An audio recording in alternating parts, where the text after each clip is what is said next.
2017 BMW 230iX Drive Review, the brilliant base model. Yes, the M2 has a lot of fans, but don't sleep on the 230i for relatively cheap thrills and great handling. Design and exterior.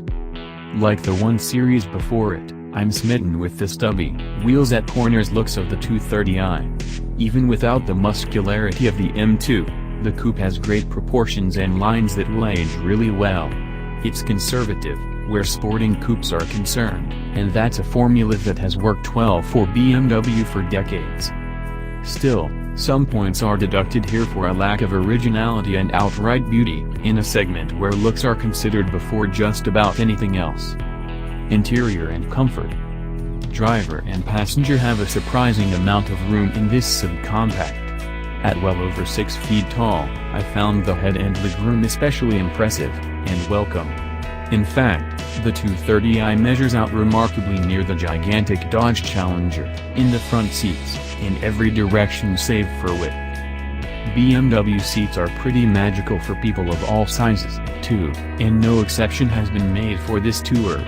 Thigh support is welcome for my long legs, and the back and bottom bolsters seem to beg me to take the next corner a little faster.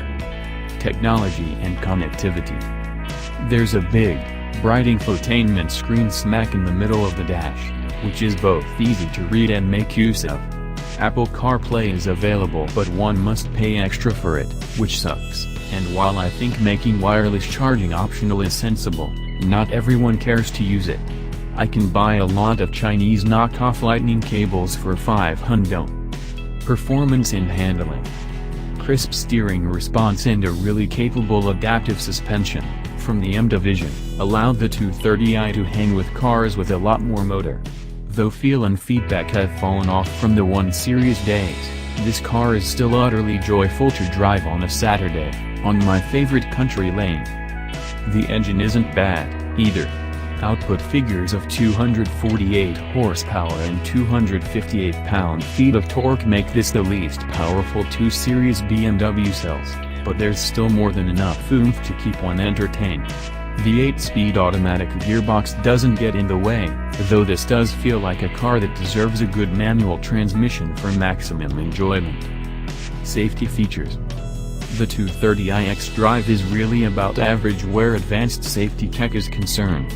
The little 2-door is stuffed with airbags for the front seat passengers, it's true, but it lacks newer tech to stop those bags from ever being needed, like automatic braking. Running costs and fuel economy. To be clear, I'm comparing the BMW to other coupes, and not the entire world of vehicles, but in its own area it's actually kind of a fuel sipper. The 2 Series returns 33 miles per gallon on the highway, 24 in the city, and 27 combined. Those figures might not scare off the Hondas of a coupe, but if you're looking at a sporting, German, rear-drive, base, 2